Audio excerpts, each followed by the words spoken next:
I'm back, y'all. I'm sorry. I'm gonna go ahead and try to get this a shot. I guess it was a false call. Maybe he called me on accident, didn't mean to, I don't know.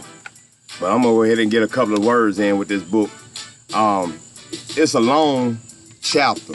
I ain't gonna even lie. I started this book once before, but I had to get off of it and start over because my stream wouldn't go through.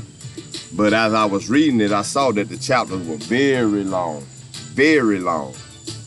And so I won't be completing any chapters as I read this. I'll be reading partial chapters and then continuing or finishing them up at the next day because these are some very long chapters. So now I'm gonna start with the foreword from Congressman John Lewis. Without sanctuary brings to life one of the darkest and sickest periods in American history. As a young child growing up very poor in rural Alabama, I heard stories about lynchings and about the night riders coming through, intimidating and harassing black people. At the time, it all seemed nightmarish, unreal, even unbelievable. The photographs in this book made real the hideous crimes that were committed against humanity. Many people today, despite the evidence, will not believe, don't want to believe that such atrocities happened in America not so very long ago. These photographs bear witness to the hangings, burnings, castrations, and torture of an American Holocaust. Despite all I witnessed during the height of the Civil Rights Movement and all I experienced of bigotry and hate during my lifetime, these photographs shocked me. What is it in the human sight that would drive a person to commit such acts of violence against their fellow citizens? This book cannot answer my question, but it does fill me with deep sadness and even stronger determination to keep such atrocities from happening again. It is my hope that Without Sanctuary will inspire us, the living and as yet unborn generations, to be more compassionate, loving, and caring. We must prevent anything like this from ever happening again. Hellhounds by Leon F. Litwack. From the Mississippi Delta in the early 20th century, Robert Johnson, a black bluesman, articulated a lonely and terrifying sense of personal betrayal and anguish that transcended both time and region.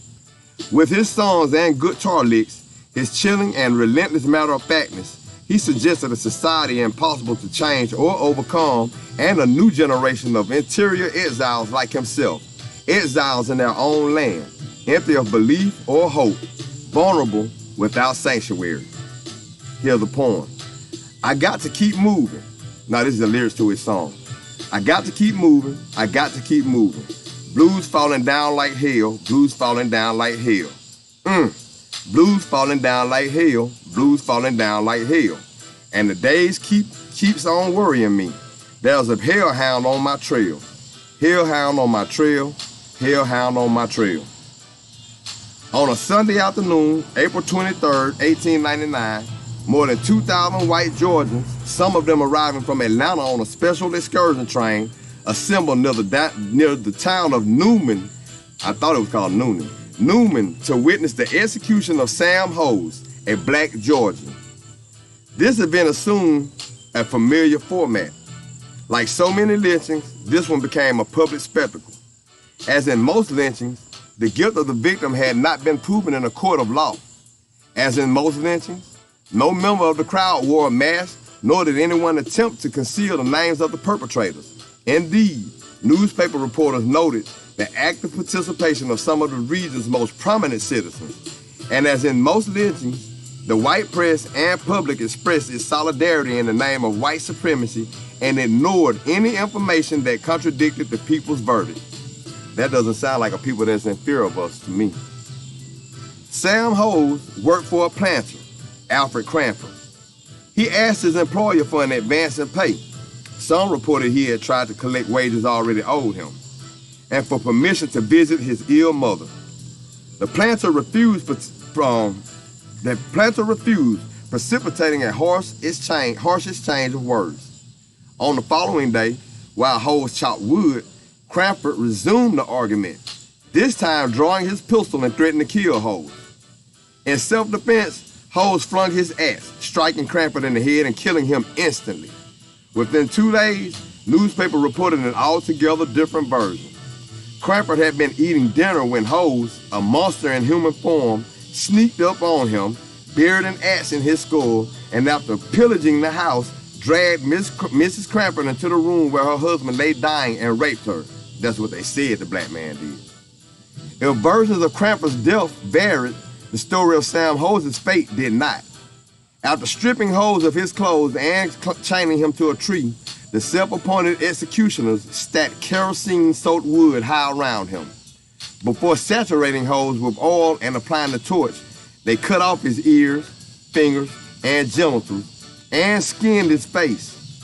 While some in the crowd plunged knives into the victim's flesh, others watched with unfeeling satisfaction. As one reporter noted, the contortions of Sam Holmes' body as the flames rose, distorting his features, causing his eyes to bulge out of their sockets and rupturing his veins. The only sounds that came from the victim's lips, even as his blood sizzled in the fire, were, "Oh my God, oh Jesus." Before Holmes' body had even cooled, his heart and liver were removed and cut into several pieces, and his bones were crushed into small particles. The crowd fought over these souvenirs. Shortly after the lynching, one of the participants reportedly left for the state capitol, hoping to deliver a slice of Sam Holmes' heart to the governor of Georgia, who would call Sam Holmes' deeds the most diabolical in the annals of crime. The next morning, smoldering ashes and a blackened stake were all that remained on the trunk of a tree near the scene. A placard read, "We must protect our Southern women." And one prominent Georgia woman, Rebecca Felton, gave voice to that sentiment. The premeditated outrage, quote, "The premeditated outrage on Mrs. Cranford was infinitely more intolerable than the murder of her husband." As for Holmes, Felton claimed any, quote, "true-hearted husband or father," unquote, would have happily dispatched the, quote, unquote, "beast with no more concern than if he were shooting down a mad dog. Indeed, the dog is more worthy of sympathy." The leading newspaper in Atlanta urged its readers to keep the facts in mind when they judge the actions of the lynchers. The people of Georgia are orderly and conservative, the descendants of ancestors who have been trained in America for 150 years. They are people intensely religious, home-loving, and just. There is among them no foreign or lawless element. The newspaper then provided the facts of Holmes' alleged offenses, rendering his fate that much more explicable. When the picture is printed of the ravisher in flames, go back and view the darker picture of Mrs. Cranford outraged in the blood of her murdered husband. In a subsequent investigation conducted by a white detective, Cranford's wife revealed that Holmes had come to the house to pick up his wages and that the two men had quarreled. When her husband went for his revolver, Holmes, in self-defense, picked up and hurled the axe, which killed Cranford instantly. Now, this is what his wife said. Holmes then fled the scene. He never entered the house, she told the detective, nor did he assault her. So the rape was a lie, like a lot of times. Still another investigation conducted by Ida B. Wells. Y'all need to read about her, man. Ida B. Wells was no joke. A black journalist who had been driven from Memphis in 1892 for her incendiary editorials on lynching reached the same conclusions. The results of neither investigation were of any apparent interest to the white press or presumably to the white public. Thousands of black men and women met the same fate, varying only in degrees of torture and brutality. These execution rituals were acted out in every part of the South, sometimes in small groups, sometimes in massive numbers. Whites combined the roles. Come on, man, what y'all doing?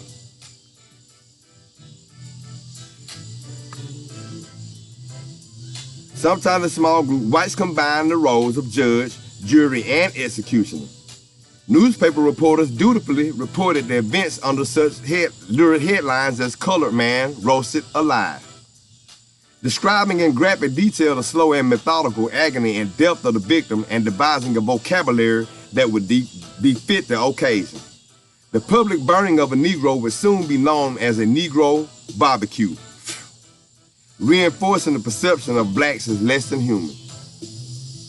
The use of the camera to memorialize lynchings testified to their openness and to the self-righteousness that animated the participants. Not only did photographers capture the execution itself, but also the carnival-like atmosphere and the expectant mood of the crowd, as in the lynching of the Thomas Brooks in Fayette County, Tennessee in 1915, which reads, "Hundreds of Kodaks clicked all morning at the scene of the lynching.